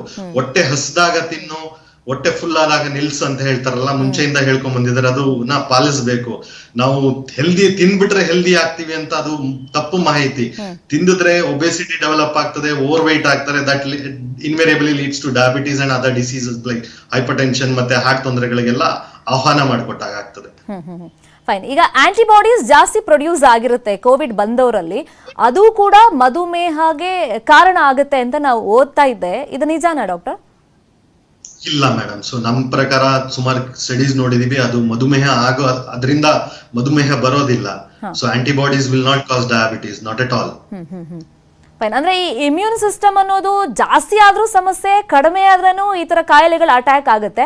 ಸೊ ಇದನ್ನ ಬ್ಯಾಲೆನ್ಸ್ಡ್ ಆಗಿ ಇಟ್ಕೋಬೇಕಾಗಾದ್ರೆ ಹಾಗೇನಿಲ್ಲ, immune system will not harm you. Some case ಏನಾಗ್ತದೆ, ವೈರಲ್ ಇನ್ಫೆಕ್ಷನ್ ಇಂದ ಅದು ಟೈಪ್ ನಾನು ಮುಂಚೆ ಸ್ಟಾರ್ಟಿಂಗ್ ಅಲ್ಲಿ ಹೇಳಿದೆ, ಮಕ್ಕಳಲ್ಲಿ ಏನಾದ್ರೂ ವೈರಲ್ ಇನ್ಫೆಕ್ಷನ್ ಬಂದ್ರೆ ಸೊ ನಮ್ ಬಾಡಿ ಏನ್ ಮಾಡುತ್ತೆ, ಬ್ಲಡ್ ಸೆಲ್ಸ್ ಗಳು ನಮ್ಮ ಯಾವ್ದಾದ್ರು ಒಂದು ಆರ್ಗನ್ ಅನ್ನೇ ಎನಿಮಿ ಆಗಿ ತಗೊಂಡು ಅದ್ರ ಜೊತೆ ಫೈಟ್ ಮಾಡುತ್ತೆ. ಅದು ತುಂಬಾ ಸೀರಿಯಸ್ ಡ್ಯಾಮೇಜ್. ಬಟ್ ಹಾಗೆ ಇಮ್ಯೂನ್ ಆಗಿ ಎಲ್ಲಾ ಕಾಯಿಲೆಗಳು ಹಾರ್ಮ್ ಮಾಡೋದಿಲ್ಲ ಮನುಷ್ಯನ. ಇನ್ನೊಂದು ಮೆಡಿಕಲ್ ವರ್ಡ್ ನಾನು ಕೇಳ್ಪಟ್ಟೆ, ಮ್ಯೂಕೋರ್ ಮೈಕೋಸಿಸ್ ಅಂತ. ಈ ಕಣ್ಣಿನ ಎಫೆಕ್ಟ್ ಜೊತೆಯಲ್ಲಿ ENT ಸ್ಪೆಷಲಿಸ್ಟ್ ಗಳ ಹತ್ರನೂ ತುಂಬಾ ಜನ ಹೋಗ್ತಾ ಇದ್ದಾರೆ ಈ ಡಯಾಬಿಟಿಕ್ ಪ್ರಾಬ್ಲಮ್ ಇಂದ ಅಂತ ಕೇಳ್ಪಟ್ಟೆ. ಇದು ನಿಜಾನಾ? ಹೌದು ಮೇಡಮ್. ಇದೇನಾಗ್ತದೆ ಅಂದ್ರೆ ಮ್ಯೂಕರ್ ಮೈಕೋಸಿಸ್ ಮುಂಚೆಯಿಂದ ಇದೆ, ಇದು ಹೊಸ ಕಾಯಿಲೆ ಅಲ್ಲ. ಇದು ಯೂಶಲಿ ಮುಂಚೆ ಎಲ್ಲ ವರ್ಷದಲ್ಲಿ ನಾವು ನಮ್ಮ hospital one of the biggest hospital for I ಇಂಡಿಯಾದಲ್ಲಿ. ಸೊ ಅಲ್ಲಿ ನಾವು ವರ್ಷಕ್ಕೆ 1-2 ಕೇಸ್ ಮ್ಯೂಕರ್ ಮೈಕೋಸಿಸ್ ನೋಡ್ತಿದ್ವು. ಅದು ಡಯಾಬಿಟೀಸ್ ಕಂಟ್ರೋಲ್ ಇಲ್ಲದವರಿಗೆ ಇದು ಬರ್ತಾ ಇತ್ತು, ಅಥವಾ ಏನಾದ್ರು ಸ್ಟೀರಾಯ್ಡ್ಸ್ ತಗೊಂಡು ಇಮ್ಯುನೋಸಪ್ರೆಸೆಂಟ್ಸ್ ಅಂತ ಡ್ರಗ್ಸ್ ಗಳಿರುತ್ತೆ ಅದೆಲ್ಲ ತಗೊಂಡವರಿಗೆ ಇದು ಪರಿಸ್ಥಿತಿ ಬರ್ತಾ ಇತ್ತು. ಬಟ್ ನಮ್ಮಲ್ಲಿ ಏನಾಯ್ತು, ಇವಾಗ ಕೋವಿಡ್ ಬಂದ್ಮೇಲೆ ಎಲ್ಲರಿಗೂ ಸ್ಟೀರಾಯ್ಡ್ ಕೊಟ್ಟು, ಮತ್ತೆ ಎಸ್ಪೆಷಲಿ ಡಯಾಬಿಟೀಸ್ ಇದ್ದವ್ರು ಸ್ಟೀರಾಯ್ಡ್ ತಗೊಂಡ್ರೆ ಶುಗರ್ ಇನ್ನ ಶೂಟಪ್ ಆಗ್ತಾನೆ ಹೋಗ್ತದೆ. ಇಟ್ ವಿಲ್ ಬಿ ಅರೌಂಡ್ 400+ ಅದು ನಿಯಂತ್ರಣ ಮಾಡಕ್ಕೆ ತುಂಬಾ ಇನ್ಸುಲಿನ್ ಅಗತ್ಯ ಇರ್ತದೆ. ಸೊ ಆ ತರ ಲೆವೆಲ್ ಶುಗರ್ ಜಾಸ್ತಿ ಇದ್ದಾಗ, ಮತ್ತೆ ಅವ್ರದ್ದು ಆಕ್ಸಿಜನ್ ಕ್ಯಾನುಲಾ, ಸೊ ಅದರಿಂದ ಏನಾದ್ರು ಆಕ್ಸಿಜನ್ ಅಲ್ಲಿ ಹ್ಯೂಮಿಡಿಫೈಯರ್ ಅಲ್ಲಿ ಏನಾದ್ರು ಫಂಗಸ್ ಇದ್ದು ಅದು ಶೂಟ್ ಅಪ್ ಆದಾಗ, ಸೊ ಈ ತರದಲ್ಲಿ ಮ್ಯೂಕರ್ ಮೈಕೋಸಿಸ್ ಅಂತ ಬ್ಲಾಕ್ ಫಂಗಸ್ ನೇಸಲ್ ಇದರಲ್ಲಿ ಫ್ಯಾರಿಂಗ್ಸ್ ಅಲ್ಲೆಲ್ಲ ಡೆವಲಪ್ ಆಗ್ತದೆ. ಸೊ ಇದು ಬೇಸಿಕಲಿ ಏನ್ ಮಾಡ್ಬೇಕಂಬ ಅದನ್ನ ಫಂಗಸ್ ನ ಪೂರ್ತಿ ಕಿತ್ತು ತೆಗಿಬೇಕಾಗ್ತದೆ. ಸೊ ಅದರಲ್ಲಿ ENT ತಜ್ಞರದು ರೋಲ್ ತುಂಬಾ ಇರುತ್ತೆ. ಸೊ ENT ತಜ್ಞರೇ ಇದು ಹೆಚ್ಚಾಗಿ ನೋಡುವಂತದ್ದು. ಫೈನ್. ಇವಾಗ ಕ್ಲೈಮೇಟ್ ಚೇಂಜಸ್ ಆಗಿದೆ, ಮಕ್ಕಳಲ್ಲಿ ಅತಿ ಹೆಚ್ಚು ಸಮಸ್ಯೆ ಕಾಡ್ತಾ ಇದೆ. ಜ್ವರ ಬಂದಂತ ಟೈಮಲ್ಲಿ ಅದು ಏನ್ ಜ್ವರ ಅಂತ ಐಡೆಂಟಿಫೈ ಮಾಡೋದಕ್ಕೆ ಪೇರೆಂಟ್ಸ್ ಇಂದನೂ ಸಾಧ್ಯ ಆಗ್ತಿಲ್ಲ. ಹಾಸ್ಪಿಟಲ್ ಎಲ್ಲ ಬೆಡ್ಗಳು ಫುಲ್ ಆಗ್ತಾ ಇದೆ. ಈ ಕ್ಲೈಮೇಟ್ ಚೇಂಜಸ್ ಅಲ್ಲಿ ಇವಾಗ ಇನ್ಫ್ಲೂಯೆನ್ಸಾ ಲೈಕ್ ಇಲ್ನೆಸ್ ಇರ್ಬೋದು, ಅಥವಾ ಬೇರೆ ಬೇರೆ ನೀವು ಹೇಳ್ದಂಗೆ ಫಂಗಲ್ ಇನ್ಫೆಕ್ಷನ್ ಇರ್ಬೋದು. ಸೊ ಇದೆಲ್ಲ ಜಾಸ್ತಿ ಆಗ್ತಿದೆ. ಸೊ ಇದ್ರ ಬಗ್ಗೆ ಇನ್ಫಾರ್ಮೇಶನ್ ಕೊಡೋದಾದ್ರೆ ಡಾಕ್ಟರ್. ಮೇಡಮ್, ಇದು ಮುಂಚೆಯಿಂದ ಮಕ್ಕಳಲ್ಲಿ ವೈರಲ್ ಇನ್ಫೆಕ್ಷನ್ ಎಲ್ಲ ಇದೆ. ಮುಂಚೆ ಇಷ್ಟು ನಾವು ಸೀರಿಯಸ್ನೆಸ್ ಆಗಿ ತಗೊಳ್ತಾ ಇರ್ಲಿಲ್ಲ. ಮಕ್ಕಳಲ್ಲಿ ಕೋಲ್ಡ್ ಇದ್ರು ಡಾಕ್ಟರ್ನ ಕನ್ಸಲ್ಟ್ ಮಾಡಿ ಮನೆಯಲ್ಲೇ ಮದ್ದು ತಗೊಂಡು ಇರ್ತಾ ಇದ್ರು. ಇವಾಗ ಏನಾಗ್ತಿದ್ದಾರೆ ಅಂದ್ರೆ ಪೋಸ್ಟ್ ಕೋವಿಡ್ ಅಂಡ್ ಮಕ್ಕಳಿಗೆ ಇನ್ನ ವ್ಯಾಕ್ಸಿನೇಷನ್ ಸಿಕ್ಕಿಲ್ಲ and parents are becoming more panic and rushing to the hospital. So ನಿಮ್ ಪಿಡಿಯಾಟ್ರಿಷಿಯನ್ ಕನ್ಸಲ್ಟ್ ಮಾಡಿ ಅವ್ರು ಏನ್ ಮೆಡಿಸಿನ್ ಕೊಡ್ತಾರೆ ಅದ್ರ ಪ್ರಕಾರ ತಗೊಂಡ್ರೆ ಸಾಕು. ಬಟ್ ನನ್ ಪ್ರಕಾರ ಹೇಳೋದಂದ್ರೆ ಇದು ಮುಂಚೆಗಿನ್ನ ಪ್ರಿಯರ್ ಕೋವಿಡ್ ಏನಿತ್ತು ಅದಕ್ಕಿಂತ ಈಗ ಕಮ್ಮಿ ಇದೆ ಇದೆಲ್ಲ. Because every one are sanitise, isolation ಆಗ್ತೀವಿ, ಮತ್ತೆ ಹೈಜಿನ್ ತುಂಬಾ ಹೈಜಿನ್ ಯೂಸ್ ಮಾಡ್ತೀವಿ, ಹ್ಯಾಂಡ್ ವಾಶ್ ಮಾಡ್ತೀವಿ, ಮಾಸ್ಕ್ ಧರಿಸ್ತೀವಿ. ಸೊ ಇದರಿಂದಲ್ಲ most of the viral fevers ಬಹಳ ಕಮ್ಮಿ ಆಗಿದೆ ಮೇಡಮ್. ಮಕ್ಳುಗಳ ಅನ್ನೋದಕ್ಕಿಂತ ಅಡಲ್ಟ್ಗಳೇ ನಮ್ಗೆ ವರ್ಷದಲ್ಲಿ 4 ಸಲ ರೆಸ್ಪಿರೇಟರಿ ಇನ್ಫೆಕ್ಷನ್ ಆಗ್ತಿತ್ತು. ಬಟ್ ನಾವೀಗ ಇದೆಲ್ಲ ಪ್ರಿಕಾಷನ್ಸ್ ತಗೊಳ್ಳೋದ್ರಿಂದ ಹಾರ್ಡ್ಲಿ ಒಂದ್ಸಲಿನೂ ಆಗಿಲ್ಲ. ಟ್ರೂ. ಡಾಕ್ಟರ್, ಈಗ OPD ಇರ್ಬೋದು ಅಥವಾ ಈ ಮಧುಮೇಹ ಪೇಷಂಟ್ಸ್ ಈ ಪೋಸ್ಟ್ ಕೋವಿಡ್ ಅಂತ ಕಂಪ್ಲೇಂಟ್ ಮಾಡ್ಕೊಂಡು ಬರ್ತಿರೋರು ಎಷ್ಟು ಶೇಕಡಾವಾರು ಜಾಸ್ತಿ ಆಗಿದ್ದಾರೆ? ಐ ಪ್ರಾಬ್ಲಮ್ ಇರ್ಬೋದು ಅಥವಾ ಡಯಾಬಿಟೀಸ್ ಅಂತ ಹೇಳ್ಕೊಂಡು ಬರ್ತಿರೋರು ನೀವು ನೋಡ್ದಂಗೆ. Can you come again, madam? ಅಂದ್ರೆ ಎಷ್ಟು ಪರ್ಸೆಂಟೇಜ್ ವೈಸ್ ಜಾಸ್ತಿ ಆಗಿದೆ ಈ ಮಧುಮೇಹ ಅಂತ ಕಂಪ್ಲೇಂಟ್ಸ್ ಬರ್ತಿರೋದು ಈ ಪೋಸ್ಟ್ ಕೋವಿಡ್ ಟೈಮ್ ನಲ್ಲಿ, ಮತ್ತೆ ಐ ಪ್ರಾಬ್ಲಮ್ ಅಂತ ಎಸ್ಪೆಷಲಿ ಬರ್ತಾ ಇರೋರು? ತುಂಬಾನೇ ಜಾಸ್ತಿ ಆಗಿದೆ. ನಮ್ಮಲ್ಲಿ ಡಯಾಬಿಟಿಸ್ ಸಂಖ್ಯೆ ಬಹಳ ಅಧಿಕ ಆಗಿದೆ. ತುಂಬಾ ಪ್ರಿವಲೆನ್ಸ್ ಇನ್ಸಿಡೆನ್ಸ್ ಎಲ್ಲ ಡೈಲಿ ಜಾಸ್ತಿ ಆಗ್ತಾ ಹೋಗ್ತದೆ. As I said before, so ಎಷ್ಟೊಂದ್ ಜನ ಲ್ಯಾಕ್ ಆಫ್ ಫಿಸಿಕಲ್ ಆಕ್ಟಿವಿಟಿ, ಮನೆಯಲ್ಲೇ ಕೂರ್ತಾರೆ. ಎಷ್ಟೊಂದ್ ಜನ ವರ್ಕ್ ಫ್ರಮ್ ಹೋಮ್ ಮಾಡ್ತಿದ್ದಾರೆ, ಫಿಸಿಕಲ್ ಆಕ್ಟಿವಿಟಿ ಇಲ್ಲ. ಮುಂಚೆಯಿಂದ ಅವ್ರಿಗೆ ಇನ್ಸುಲಿನ್ ರೆಸಿಸ್ಟೆನ್ಸ್ ಅಂತ ಇದ್ರೂ ಇವಾಗ ಏನಾಗ್ತದೆ, ಈ ತರ ನಾವು ಮನೆಯಲ್ಲೇ ಕೂತ್ಕೊಂಡು ತಿನ್ನೋದು ಮಾಡೋದ್ರಿಂದ the new onset of diabetes especially in young individual 25ರಿಂದ 35 ವರ್ಷದಲ್ಲಿ ಶುರು ಆಗುವಂತದ್ದು ಬಹಳ ಜಾಸ್ತಿ ಆಗಿದೆ. ಸೊ ನಾವೆಲ್ಲ ಅವ್ರಿಗೆಲ್ಲ ಹೇಳೋದಷ್ಟೇ, ಎಕ್ಸರ್ಸೈಸ್ ಮಾಡಿ, ವೆಯ್ಟ್ ಇಳಿಸಿ, ಸುಮ್ಮನೆ ಮನೇಲಿ ಒಂದೇ ಕಡೆ ಕೂತ್ಕೊಂಬೇಡಿ, take break in between work and exercise ಅಂತ ನಾನು ಪ್ರತಿ ಯಂಗ್ ಇಂಡಿವಿಜುವಲ್ಗೂ ಹೇಳೋದದೇ. ಕರೆಕ್ಟ್. ಈ ಕಂಪ್ಯಾರಿಟಿವ್ಲಿ ಡಾಕ್ಟರ್ ನಾವು ನೋಡೋದಾದ್ರೆ ಫಸ್ಟ್ ವೇವ್ ಗಿಂತ ಸೆಕೆಂಡ್ ವೇವ್ ಅಲ್ಲಿ ಈ ತರ ಡಯಾಬಿಟೀಸ್ ಜಾಸ್ತಿ ಆಗ್ತಿದೆ. ಅದು ನೀವು ಹೇಳ್ದಂಗೆ ಯೂತ್ ಸೆಲ್ ಜಾಸ್ತಿ ಆಗ್ತಿದೆ. ಈ ಸೆಕೆಂಡ್ ವೇವ್ ಎಫೆಕ್ಟ್ ಆಯ್ತು ಹಂಗಾದ್ರೆ? It's nothing to do with second wave. It maybe because of lockdown, lack of physical activity, mobility kammi ide madam. So then eating habits are not good. And now in cities like Bangalore, see, you get Swiggy and Zomato. Yen beku nin manege bande 5 ನಿಮಿಷದಲ್ಲಿ ಅರ್ಧ ಗಂಟೆಲಿ ತಿರುತ್ತೆ. And eating habit is not good and your overfueling your body and not burning it. Hmm So that is one of the reason to develop insulin resistance. COVID is not the cause. COVID is the cause ಅಂದ್ರೆ lack of physical activity, mobility ಕಮ್ಮಿ ಆಗಿದೆ, ಓಡಾಟ ಕಮ್ಮಿ ಆಗಿದೆ. ಅದು one of the reason for fine. ಹಂಗಾದ್ರೆ nothing to do with virus, ಅಂದ್ರೆ virus ಇಂದಾನೆ ಬಂದಿದೆ ಅಂತ ಹೇಳಕ್ಕಾಗಲ್ಲ. ನಿಮ್ ಫಿಸಿಕಲ್ ಆಕ್ಟಿವಿಟೀಸ್, ನಿಮ್ ಡಯಟ್ ಮೇಲೆ ಇದು ಡಿಪೆಂಡ್ ಆಗಿರುತ್ತೆ ಅಂತ ಅಲ್ಟಿಮೇಟ್ಲಿ ಅಲ್ವಾ? lack of physical activity and the diet habit what we fine follow. Fine. Please ಹಾಗೆ ಸಂಪರ್ಕದಲ್ಲಿರಿ ಡಾಕ್ಟರ್. ನಿಮ್ಮ ಹತ್ರ ಚರ್ಚೆಯನ್ನು ನಾನು ಮುಂದುವರಿಸ್ತೀನಿ. ಇನ್ನು ನ್ಯೂಸ್ 18 ಕನ್ನಡದಲ್ಲಿ ಕೂ ಆಪ್ ಮೂಲಕ ನಾವು ದಿನನಿತ್ಯ ಪ್ರಶ್ನೆಗಳನ್ನ ಕೇಳ್ತಾ ಇದ್ದೀವಿ, ಉತ್ತರವನ್ನ ನಿಮ್ಮಿಂದಾನೇ ಪಡ್ಕೊಳ್ತಾ ಇದ್ದೀವಿ. ಕೂ ಆಪ್ ಮೂಲಕ ಇವತ್ತು ನಾವೊಂದು ಪ್ರಶ್ನೆಯನ್ನ ಕೇಳಿದ್ವಿ, ಅದಕ್ಕೆ ಆನ್ಸರ್ ಅನ್ನ ನೀವೇ ಕೊಟ್ಟಿದ್ದೀರಾ. ನಮ್ಮ ಪ್ರಶ್ನೆಯಾಗಿತ್ತು, ಬೆಂಗಳೂರಿನ ಕ್ಯಾಬ್ಗಳಲ್ಲಿ ಒಂಟಿ ಮಹಿಳೆಯರ ಪ್ರಯಾಣ ಸುರಕ್ಷಿತವಾಗಿರುತ್ತಾ ಅಂತ. ಹೌದು ಅಂತ 53% ಆನ್ಸರ್ ಬಂದಿದೆ ನಮಗೆ. ಇಲ್ಲ ಅಂತ ಹೇಳ್ಬಿಟ್ಟು 47% ಆನ್ಸರ್ ಬಂದಿದೆ. ಚರ್ಚೆ ಮುಂದುವರಿಯುತ್ತೆ ಚಿಕ್ಕದೊಂದು ಬ್ರೇಕ್ ಆದ್ಮೇಲೆ. ಚೇತರಿಕೆ ಕಂಡಿರ್ತಾರಲ್ಲ ಅಂತ ಪೇಷಂಟ್ಸ್ ಅಲ್ಲಿ ಇದೀಗ ಸಕ್ಕರೆ ಕಾಯಿಲೆ ಕಂಡು ಬರ್ತಾ ಇದೆ. ಅದ್ರ ಬಗ್ಗೆ ನಾವು ಚರ್ಚೆಯನ್ನ ಮಾಡ್ತಾ ಇದ್ವಿ ಇವತ್ತಿನ ಡಿಬೇಟ್ ನಲ್ಲಿ. ನಮ್ಮ ಜೊತೆ ಇದ್ರು ಕೀರ್ತಿ ಶೆಟ್ಟಿ ಅವರು. Doctor welcome back. ಈಗ ಆಲ್ರೆಡಿ ಅಂದ್ರೆ ಡಯಾಬಿಟಿಸ್ ಇತ್ತು, ಅವರಿಗೆ ಕೋವಿಡ್ ಅಟ್ಯಾಕ್ ಆದ್ರೆ ಸ್ವಲ್ಪ ಕಾಂಪ್ಲಿಕೇಶನ್ಸ್ ಜಾಸ್ತಿ ಇರುತ್ತೆ, ಬ್ಲ್ಯಾಕ್ ಫಂಗಸ್, ಬೇರೆ ಬೇರೆ ಕಾಂಪ್ಲಿಕೇಶನ್ಸ್ ಇರುತ್ತೆ. ಹಾಗಾಗಿ ಹುಷಾರಾಗಿರ್ಬೇಕು ಡಯಟ್ ಕಂಟ್ರೋಲ್ ಇಂದ ಹಿಡಿದು ಮೆಡಿಸಿನ್ ಕಂಟ್ರೋಲ್ ತನಕ ಅಂತ. ಅದಕ್ಕೇನು ಡಿಫ್ರೆನ್ಸ್ ಇರುತ್ತೆ? ಮತ್ತೆ ಈಗ ಪೋಸ್ಟ್ ಕೋವಿಡ್ ಅಲ್ಲಿ ಡಯಾಬಿಟಿಸ್ ಇರುತ್ತಲ್ಲ, ಅದಕ್ಕೇನು ಡಿಫ್ರೆನ್ಸ್ ಅಂದ್ರೆ ಕಂಪ್ಯಾರಿಸನ್ ವೈಸ್ ನಾವು ಹೇಳೋದಾದ್ರೆ? ಕೋವಿಡ್ ಅಂದ್ರೆ ಈಗ ಯಾರಿಗೆ ಇಮ್ಯುನಿಟಿ ಕಮ್ಮಿ ಇರುತ್ತೆ, ಸೊ ಡಯಾಬಿಟಿಕ್ ಪೇಷಂಟ್ಸ್ ಅಂದ್ರೆ ಅವರಿಗೆ ಇಮ್ಯುನಿಟಿ ಬಹಳ ಕಮ್ಮಿ ಇರುತ್ತೆ. ಸೊ ಅಂತವ್ರು ಏನ್ ಮಾಡ್ಬೇಕಪ್ಪ ಅಂದ್ರೆ ಅವ್ರ ಡಾಕ್ಟರ್ನ ಕನ್ಸಲ್ಟ್ ಮಾಡಿ ಶುಗರ್ ನ ನಿಯಂತ್ರಣದಲ್ಲಿ ಇಟ್ಕೊಳ್ಳೋದು ಬಹಳ ಒಳ್ಳೇದು. ಕೋವಿಡ್ ಬಂದ ಮೇಲೆ ನಾನು ನಿಯಂತ್ರಣ ಮಾಡ್ಕೊಂತೀನಿ ಅನ್ನೋದು ಬಹಳ ತಪ್ಪು. ಕೋವಿಡ್ ಬರೋಕ್ಕಿಂತ ಮುಂಚೆ ನಾವು ಶುಗರ್ ನ ನಿಯಂತ್ರಣದಲ್ಲಿ ಇಟ್ಕೊಂಡ್ರೆ ಅದರಿಂದ ಆಗುವಂತ ಅನಾಹುತಗಳು ಬಹಳ ಮಿನಿಮಮ್ ಕಮ್ಮಿ ಇರ್ತದೆ. ಸೊ ಇನ್ ಕೇಸ್ ಶುಗರ್ ತುಂಬಾ ಜಾಸ್ತಿ ಇದ್ದಾಗ, ಕೋವಿಡ್ ಇನ್ಫೆಕ್ಷನ್ ಆದಾಗ ಅವ್ರದ್ದು ಇಮ್ಯುನಿಟಿ ತುಂಬಾ ಕಮ್ಮಿ ಇರುತ್ತೆ. ಇಮ್ಯುನಿಟಿ ಕಮ್ಮಿ ಇದ್ದಾಗ ಸೊ ಕೋವಿಡ್ ಇಂದ ಆಗೋ ಕಾಂಪ್ಲಿಕೇಶನ್ಸ್ ಗಳು ತುಂಬಾ ಹೆಚ್ಚು. ಸೊ ಅದರಿಂದ ಶುಗರ್ ನ ನಿಯಂತ್ರಣದಲ್ಲಿ ಇಟ್ಕೊಳ್ಳೋದು ಬಹಳ ಇಂಪಾರ್ಟೆಂಟ್. ಅಂಡ್ ಮೋರ್ ಓವರ್ ತುಂಬಾ ಸಿವಿಯರ್ ಕೋವಿಡ್ ಇನ್ಫೆಕ್ಷನ್ ಆಗ ಸ್ಟೀರಾಯ್ಡ್ಸ್ ಕೊಡ್ತೀವಿ, ಶುಗರ್ ಇನ್ನ ನಿಯಂತ್ರಣ ತಪ್ಪುತ್ತೆ. ಸೊ ಇದು ಪೋಸ್ಟ್ ಕೋವಿಡ್ ಆದ್ಮೇಲೆ ಶುಗರ್ ಕಂಟ್ರೋಲ್ ಬರ್ದೇ ಇರೋಕೆ ಇದು ಒಂದು ಕಾರಣ. ಸ್ಟೀರಾಯ್ಡ್ ಕೊಡೋದು, ಮತ್ತೆ ಕೋವಿಡ್ ಬಂತಪ್ಪ ಅಂತ ನಾನು ಓಡಾಡ್ದೇನೆ ಇರೋದು, ಮನೆಯಲ್ಲೇ ರೆಸ್ಟ್ ತಗೊಳ್ಳೋದು, ನೀವು ಹೇಳ್ದಾಗೆ ಕೋವಿಡ್ ಇಂದ ನನಗೆ ಎನರ್ಜಿ ಬೇಕು ಅಂತ ತುಂಬಾ ಆಹಾರ ಅಧಿಕವಾಗಿ ಸೇವಿಸೋದು, ಸೊ ಹೆಲ್ದಿ ತಿನ್ಬೇಕು ಅಂತ ದೇಹಕ್ಕೆ ಬೇಕಾದಕ್ಕಿನ್ನ ಹೆಚ್ಚಾಗಿ ತಿನ್ನೋದ್ರಿಂದ ಎಲ್ಲ ಡಯಾಬಿಟಿಸ್ ನಿಯಂತ್ರಣ ತಪ್ಪಿ ಡಯಾಬಿಟಿಸ್ ಇನ್ನ ಹಾಳಾಗ್ತದೆ. ಒಂದು sugars not under control, it's leads to other complication. ಅದೇ ನೀವು ಹೇಳ್ದಾಗೆ ರೆಟಿನಾ ಪ್ರಾಬ್ಲಮ್ ಆಗ್ತದೆ, ಹಾರ್ಟ್ ಸಮಸ್ಯೆಗಳು, ಕಿಡ್ನಿ ಸಮಸ್ಯೆಗಳು, ಮತ್ತೆ ಹಲವಾರು ನ್ಯೂರೋಪತಿ ಅಂತ ಆಗ್ತದೆ. ಸೊ ಇದೆಲ್ಲ ಸಮಸ್ಯೆಗಳು ಜಾಸ್ತಿ ಆಗ್ತಾ ಹೋಗ್ತದೆ.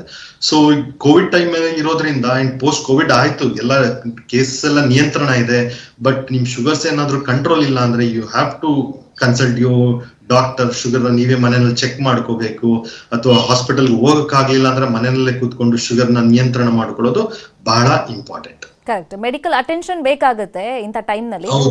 ಎಷ್ಟೊಂದ್ ಜನ ಹಾಸ್ಪಿಟಲ್ಗೆ ಬಂದಿಲ್ಲ, ಆಲ್ಮೋಸ್ಟ್ 2 years ಇಂದ ಡಯಾಬಿಟಿಕ್ ಪೇಷಂಟ್ ಫಾಲೋ ಅಪ್ ಗೆ ಎಷ್ಟೊಂದ್ ಜನ ಮಿಸ್ ಆಗ್ತಿದ್ದಾರೆ. ಸೊ ಅದು ಒಂದ್ ಕಾರಣ. ಸೊ ಶುಗರ್ ಇನ್ನ ತುಂಬಾ ಹೆಚ್ಚಾಗಿ ಹೋಗ್ತಾ ಕಂಟ್ರೋಲ್ ಮಾಡೋದು ಬಹಳ ಕಷ್ಟ ಆಗ್ತದೆ. ಮೇ ಬಿ ಇನಿಷಿಯಲಿ ಸ್ವಲ್ಪ ಮಾತ್ರೆನಲ್ಲಿ ಇರ್ತಾರೆ, ಸೊ ಅದಾದ್ಮೇಲೆ ಶುಗರ್ ಕಂಟ್ರೋಲ್ ಇಲ್ದೇನೆ ಮಾತ್ರೆಗಳೇ ಕೆಲಸ ಮಾಡೋದಿಲ್ಲ, ಅವ್ರಿಗೆ ಇನ್ಸುಲಿನ್ ಅವಶ್ಯಕತೆ ಆಗ್ತದೆ. ಫೈನ್.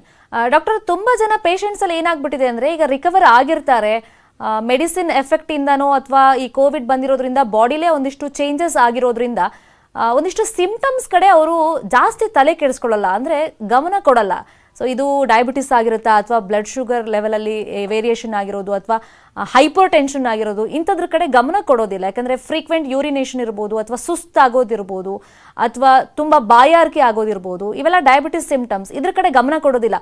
ಕೊರೋನಾ ಬಂದಿತ್ತು, ಏನೋ ಚೇಂಜಸ್ ಆಗಿರಬೇಕು, ಹಾಗಾಗಿ ಜಾಸ್ತಿ ನೀರು ಕುಡ್ಬೇಡ ಅಥವಾ ಜಾಸ್ತಿ ಯೂರಿನೇಷನ್ ಮಾಡಬೇಡ, ಸೊ ಇಂಥ ತಲೆಯಲ್ಲಿ ಇಟ್ಕೊಂಡಿರ್ತಾರೆ ಹೊರತು ಡಯಾಬಿಟೀಸ್ ಬಗ್ಗೆ ಗಮನ ಕೊಡೋದಿಲ್ಲ. ಏನೇನು ಸಿಂಪ್ಟಮ್ಸ್ ಬಂದಾಗ ನಾವು ಎಚ್ಚರಿಕೆ ವಹಿಸಬೇಕು, ಡಾಕ್ಟರ್ನ ಕನ್ಸಲ್ಟ್ ಮಾಡಬೇಕು? ಡಯಾಬಿಟೀಸ್ ಏನಾಗ್ತದೆ ಅಂದ್ರೆ ಇನಿಷಿಯಲ್ ಸ್ಟೇಜಸ್ ಅಲ್ಲಿ ಅಟ್ಲೀಸ್ಟ್ 300-350 ತನಕ ಎಷ್ಟೊಂದ್ ಜನಕ್ಕೆ ಸಿಂಪ್ಟಮ್ಸ್ ಇರೋದಿಲ್ಲ. ಸೊ ಬಟ್ ಸಿಂಪ್ಟಮ್ಸ್ ಜಾಸ್ತಿ ಆಗ್ಬೇಕಂದ್ರೆ ಅದು 350 ಮೇಲಿಂದ ಹೋದಾಗ ಜಾಸ್ತಿ ಯೂರಿನೇಷನ್ ಆಗ್ತದೆ, ತುಂಬಾ ಹಂಗರ್ನೆಸ್ ಡೆವಲಪ್ ಆಗ್ತದೆ, ಮತ್ತೆ ಈಸಿ ಫೆಟಿಗಬಿಲಿಟಿ, ತುಂಬಾ ವೀಕ್ನೆಸ್ ಅನಿಸ್ತದೆ. ಸೊ ಇದೆಲ್ಲ ಡಯಾಬಿಟೀಸ್ ಅನ್ಕಂಟ್ರೋಲ್ ಇಲ್ಲದೆ ಹೋದಾಗ ಆಗುವಂತ ಲಕ್ಷಣಗಳು. And you talking about hypertension ಏನು ಸಿಂಪ್ಟಮ್ಸ್ ಇರೋಲ್ಲ. ಕೆಲವು ಜನದಲ್ಲಿ ಹೆಡ್ಏಕ್ ಇರುತ್ತೆ, ಸೊ ನನ್ ಕೋವಿಡ್ ಆಯ್ತು, ನನ್ನ ಎಲ್ಲ ಏನಿಲ್ಲ, ನಾನು ಕೋವಿಡ್ ಜಯಿಸ್ಬಿಟ್ಟಿದೀನಿ ಅಂತ ಮನೆಯಲ್ಲೇ ಕೂತ್ಕೊಳ್ಳೋದು ತಪ್ಪು. ಮನೆಯಲ್ಲಿ ಇನ್ ಕೇಸ್ ಯಾರಿಗಾದ್ರೂ BP ಇತ್ತಂದ್ರೆ ಮನೆಯಲ್ಲಿ BP ಚೆಕ್ಅಪ್ ಮಾಡ್ಕೊಳ್ಳಿ. ಶುಗರ್ ಈಗ ಚೆಕ್ ಮಾಡ್ಕೊಳ್ಳೋದು ಗ್ಲೂಕೋಮೀಟರ್ ಹಾರ್ಡ್ಲಿ ನಿಮ್ಗೆ 800 ರೂಪಾಯಿಗೆಲ್ಲ ಗ್ಲೂಕೋಮೀಟರ್ ಸಿಗ್ತದೆ. ಸೊ ಮನೇನ ಹತ್ರ ಫ್ಯಾಮಿಲಿ ಹಿಸ್ಟ್ರಿ ಇದ್ದವರು, ತುಂಬಾ ಓವರ್ ವೇಟ್ ಇದ್ದವರು ಅಥವಾ ಡಯಾಬಿಟಿಸ್ ಇದ್ದವರು ಮನೆಯಲ್ಲಿ ಇದೆಲ್ಲ ಚೆಕ್ ಮಾಡ್ಕೊಂಡು ನಿಮ್ಮ ಡಾಕ್ಟರ್ ಸಲಹೆ ಪಡ್ಕೊಂಡು ಅದಕ್ಕೆ ಅಗತ್ಯವಾದ ಔಷಧಿ ತಗೊಂಡು ಕಂಟ್ರೋಲ್ ಅಲ್ಲಿ ಇಟ್ಕೊಳ್ಳೋದು ಬಹಳ ಒಳ್ಳೇದು. ಆಮೇಲೆ ಫಿಸಿಕಲ್ ಆಕ್ಟಿವಿಟಿನೂ ಬಹಳ ಜನ ಇಗ್ನೋರ್ ಮಾಡ್ತೀವಿ. ಏನೇ ಹೇಳಿದ್ರು ನನ್ ಕೋವಿಡ್ ಇದೆ, ನಾನು ಹೊರಗಡೆ ಓಡಾಡಕ್ ಆಗಲ್ಲ, ಇದೇ ರೀಸನ್. ಇಲ್ಲ ಅಂದ್ರೆ ನಮ್ ಬೆಂಗಳೂರಲ್ಲೆಲ್ಲ ರೋಡ್ ಹಾಕ್ದಿದ್ದಾರೆ, ನಾವು ಓಡಾಡಕ್ ಆಗಲ್ಲ ಸರ್, ಇದೇ ರೀಸನ್. ನಾವು ದಿನಾ ಕೇಳೋದು ಇದೇ 3 ರೀಸನ್. ಸೊ ನಾನು ಹೇಳೋದಷ್ಟೇ, ಕೋವಿಡ್ ಎಲ್ಲ ಆಯ್ತು, ಇವಾಗಾದ್ರೂ ಸ್ವಲ್ಪ ಫಿಸಿಕಲ್ ಆಕ್ಟಿವಿಟಿ ಸ್ಟಾರ್ಟ್ ಮಾಡಿ. ಒನ್ಸ್ ವ್ಯಾಕ್ಸಿನೇಷನ್ ತಗೊಂಡಿರೋರ್ನೆಲ್ಲ I do encourage them to increase their physical activity. So ಅದು ನಮ್ ಕೆಲವು ಜನರಲ್ಲಿ ಏನಾಗಿದೆ, ನೆಪ ಆಗ್ಬಿಟ್ಟಿದೆ. ಸೊ ಕೋವಿಡ್ ಇದೆ, ಹೊರಗಡೆ ನಾವೆಲ್ಲೂ ಹೋಗಲ್ಲ. ಸೊ ಇದೆಲ್ಲ ತಪ್ಪು, ಇದನ್ನೆಲ್ಲ ನಾವು ಸರಿ ಪಡಿಸ್ಕೋಬೇಕು. ಸೊ ಈಗ ಏನಪ್ಪಾ ಅಂದ್ರೆ ಶುಗರ್ ಇದ್ದವ್ರಿಗೆ ಇನ್ನ ಹಾಳಾಗ್ತಿದೆ. ಮತ್ತೆ ಅದೇ ತರ ಅದರ್ ಕೋಮರ್ಬಿಡೀಸ್ ಲೈಕ್ ಹಾರ್ಟ್ ತೊಂದರೆ ಇದ್ದವರು, ಮತ್ತೆ ಹೈಪರ್ ಟೆನ್ಷನ್ ಇರೋರು, ಎಲ್ಲದಕ್ಕೂ ಫಿಸಿಕಲ್ ಆಕ್ಟಿವಿಟಿ ಬೇಕೇ ಬೇಕು. ಸೊ ನಮ್ ಜನ ನಾವು ರೀಸನ್, ಹ್ಯೂಮನ್ ನೇಚರ್ ಅದು, ಅದ್ ಮಾಡ್ಲಿಲ್ಲ ಅಂದ್ರೆ ಅದಕ್ಕೆ ರೀಸನ್ ಕಲ್ತ್ ಬಿಡ್ತೀವಿ ನಾವು. So we have to come over that. ಹೌದು. ಈ ಹಿಂದೆ ಎಲ್ಲ ಏನಾಗ್ತಿತ್ತು ಅಂದ್ರೆ, ಈ ತರ ಕ್ರೋನಿಕ್ ಡಿಸಾರ್ಡರ್ ಅಂತಂದ್ರೆ ಒಂದು ಫ್ಯಾಮಿಲಿ ಹಿಸ್ಟ್ರಿ ಇದ್ರೆ ಬಂದ್ಬಿಡುತ್ತೆ. ಹಾಗಾಗಿ ನಮ್ಮ ಅಜ್ಜಂಗೋ ಅಥವಾ ನಮ್ಮ ಅಮ್ಮಂಗೋ ಇದ್ರೆ ನಾವು ಟೆಸ್ಟ್ ಮಾಡಿಸ್ಬೇಕು ಅಂತ ಆ ತರದೊಂದು ಪ್ಯಾಟರ್ನ್ ಇತ್ತು. ಬಟ್ ಇವಾಗ ಹಂಗಲ್ಲ, ಯಾಕಂದ್ರೆ ಲೈಫ್ ಸ್ಟೈಲ್ ಚೇಂಜ್ ಆಗಿರೋದ್ರಿಂದ ಯಾರಲ್ಲಿ ಬರುತ್ತೆ ಅಂತ ಹೇಳಕ್ಕೆ ಆಗಲ್ಲ. ಹೌದು ಮೇಡಮ್. ಫೈನ್ ಅದೇ ಕಾರಣ ಇವಾಗ್ಲೇ ಹೇಳಿದೆ ಅಲ್ಲ, ಎಷ್ಟೊಂದು ನನ್ನ ಫ್ರೆಂಡ್ಸ್ ಇದಾರೆ, ಐ ಎನ್ಕರೇಜ್ ದೆಮ್ ಟು, ನನ್ನ ಏಜ್ ಗ್ರೂಪ್ ಅವ್ರ ಇದಾರೆ, encourage them to run or walk, good join gym. ಆಗೋದಿಲ್ಲ ಅವ್ರ ಕೈಲಿ, ಏನಕ್ಕೆ ಏಜ್ ಗ್ರೂಪ್ ಅವ್ರಿಗೆ ಹೇಗೆ ಇದನ್ನ ಅಳವಡಿಸ್ಬೇಕು ಅಂತ ನನ್ಗೆ ಗೊತ್ತಾಗೋದಿಲ್ಲ. ಸೊ ನನ್ನ ಉದಾಹರಣೆ ಕೊಡ್ತೀನಿ. ನಾನು usually I workout at the gym or else I go to Kabban Park is close to my house. At least 4 days in a week I run. One run ಗೆ at least almost I run 10 kilometers. So ಅದೇ ತರ ವಾರದಲ್ಲಿ ಒಂದು 40 kilometre ಓಡಿರ್ತೀನಿ ನಾನು. So that's how I keep my self healthy. ನಾವು ಇದೆಲ್ಲ ಕಾಯಿಲೆ ನೋಡಿ ನಮಗೆ ಭಯ, ಇದು ನಮಗ್ ಬಂದ್ರೆ ಜೀವನ ಪೂರ್ತಿ ಇದಕ್ಕೆಲ್ಲ ಮಾತ್ರೆ ತಗೊಳ್ಬೇಕಾ? ಸೊ ಬೇಡ. ಸೊ ಎಲ್ಲರಿಗೂ ನಾನು ಹೇಳೋದೇ ಇದು, ಫಸ್ಟ್ ಫಿಸಿಕಲಿ ಫಿಟ್ ಆಗಿರಿ, ತಿನ್ನೋದ್ರಲ್ಲಿ ಊಟದಲ್ಲಿ ನಿಯಂತ್ರಣ ಮಾಡಿ, ಎಲ್ಲಾ ಕಾಯಿಲೆನೂ ಎದುರಿಸಬಹುದು. ಕರೆಕ್ಟ್. ಬರೀ ಕೆಲಸ ಅಂತ ನೆಪ ಹೇಳ್ಕೊಂಡು ಇರೋದಲ್ಲ. ಸೊ ಫಿಸಿಕಲ್ ಆಕ್ಟಿವಿಟೀಸ್ ತುಂಬಾ ಇಂಪಾರ್ಟೆಂಟ್ ಆಗುತ್ತೆ, ಅದರಲ್ಲೂ ವ್ಯಾಯಾಮ ಅನ್ನೋದು ಇಂಪಾರ್ಟೆಂಟ್ ಆಗುತ್ತೆ ಅನ್ನೋದು ನಿಮ್ಮ ಟಿಪ್ಸ್. ಹಾಗೆ ಸಂಪರ್ಕದಲ್ಲಿ ಡಾಕ್ಟರ್, ನಿಮ್ಮ ಹತ್ರ ಚರ್ಚೆಯನ್ನು ಮುಂದುವರಿಸ್ತೀನಿ. ಈಗೊಂದು ಬ್ರೇಕ್ ಮುಂಚೆ ನಿಮ್ಮ ಮಾಹಿತಿಗೋಸ್ಕರ ಮತ್ತೊಂದು ಪ್ರಶ್ನೆಯನ್ನ ನಾವು ಕೂ ಆಪ್ ಮುಖಾಂತರ ಕೇಳಿದ್ವಿ. ಮಕ್ಕಳ ಅನಾರೋಗ್ಯ ಕೊರೋನಾ 3ನೇ ಅಲೆ ಲಕ್ಷಣನ ಅಂತ ಹೇಳಿ.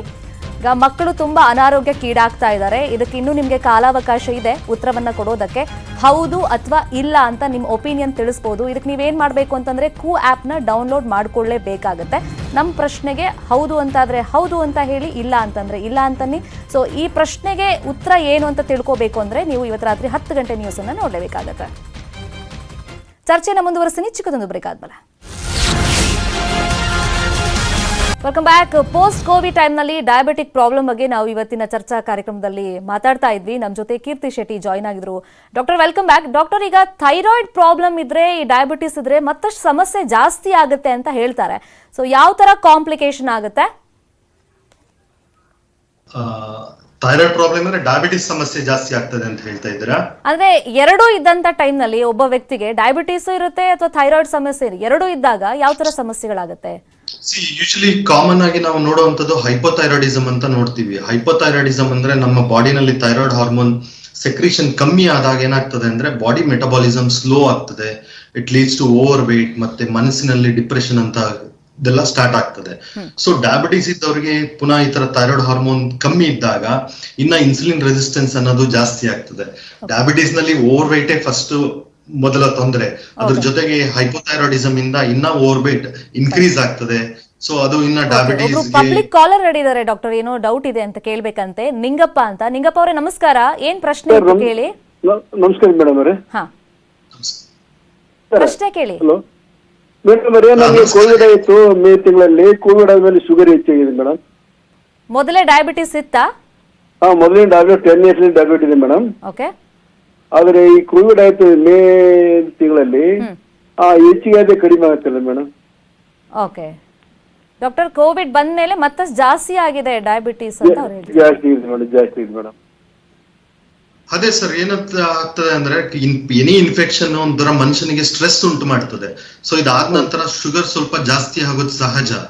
ಸೊ ನೀವೇನ್ ಮಾಡ್ಬೇಕಂದ್ರೆ ಶುಗರ್ ನ ಮನೆಯಲ್ಲಿ ರೆಗ್ಯುಲರ್ ಆಗಿ ಮಾನಿಟರ್ ಮಾಡ್ಬೇಕು. ನಿಮ್ದು ಟ್ರೀಟಿಂಗ್ ಡಾಕ್ಟರ್ ಯಾರಿದ್ದಾರೆ ಮನೆ ಹತ್ರ, ನಿಮ್ ಫಿಸಿಷಿಯನ್ ಅಥವಾ ನಿಮ್ ಡಯಾಬಿಟಿಸ್ ತಜ್ಞರು ಯಾರಿದ್ದಾರೆ ಅವ್ರನ್ನ ಕನ್ಸಲ್ಟ್ ಮಾಡಿ ಅದ್ರ ಪ್ರಕಾರ ನಿಮ್ದು ಡಯಟ್ ಮತ್ತೆ ನಿಮ್ದು ಮೆಡಿಸಿನ್ ನ ಅಡ್ಜಸ್ಟ್ ಮಾಡ್ಬೇಕಾಗ್ತದೆ. ಸೊ ಅದನ್ನ ಮಾಡ್ಕೊಂಡು ಶುಗರ್ ನ ನಿಯಂತ್ರಣದಲ್ಲಿ ಇಡೋದು ಬಹಳ ಒಳ್ಳೇದು.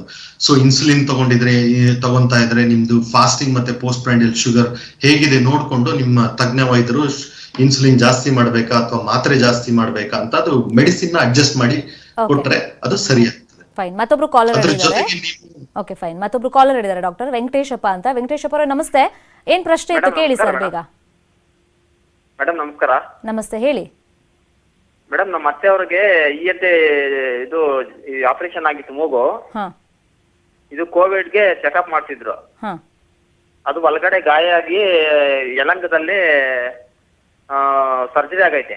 ಓಕೆ. ಅದು ಫಂಗಸ್ ಆಗೈತೆ ಅಂತ ಹೇಳಿ ಡಿಸ್ಚಾರ್ಜ್ ಎಲ್ಲ ಆದ್ಮೇಲೆ ಹೋಗಿ ಚೆಕಪ್ ಮಾಡ್ತಿದ್ದಕ್ಕೆ ಫಂಗಸ್ ಆಗೈತೆ ಅಂತ ಹೇಳಿ ಹೇಳಿದ್ರು ಡಾಕ್ಟರ್ ತಿರ್ಗಾ. ಓಕೆ. ಅದು ಕ್ಯೂ ಹಂಗೆ ಬರ್ತೈತೆ ಮೇಡಮ್. ನಾವು ಫಂಗಸ್ ಏನು ಎಷ್ಟು ದಿನ ಆಯ್ತು ಆಪರೇಷನ್ ಆಗಿ?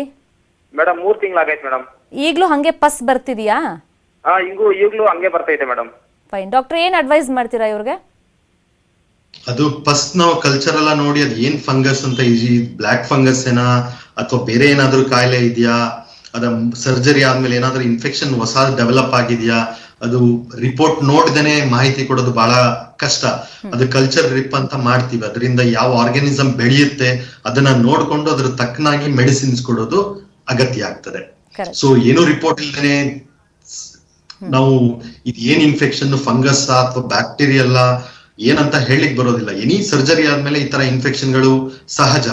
ಬಟ್ ಅದನ್ನ ಪಸ್ ಅನ್ನ ನಾವು ಪರೀಕ್ಷೆ ಮಾಡಿ ಯಾವ ಆರ್ಗಾನಿಸಮ್ ಇದೆ ಅಂತ ನೋಡಿ ಅದಕ್ಕೆ ಟ್ರೀಟ್ಮೆಂಟ್ ಕೊಡೋದು ಕಡ್ಡಾಯ. ಇನ್ ಕೇಸ್ ಅವ್ರಿಗೆಲ್ಲೂ ಡಯಾಬಿಟಿಸ್ ಇದ್ರೆ ಡಯಾಬಿಟಿಸ್ ನ ನಿಯಂತ್ರಣ ಮಾಡೋದು ತುಂಬಾ ಅಗತ್ಯ. ಡಯಾಬಿಟಿಸ್ ನಿಯಂತ್ರಣ ಮಾಡ್ಲಿಲ್ಲ ಅಂದ್ರೆ ಸೊ ಇನ್ಫೆಕ್ಷನ್ ಗಳು ಹೀಲ್ ಆಗೋದಿಲ್ಲ.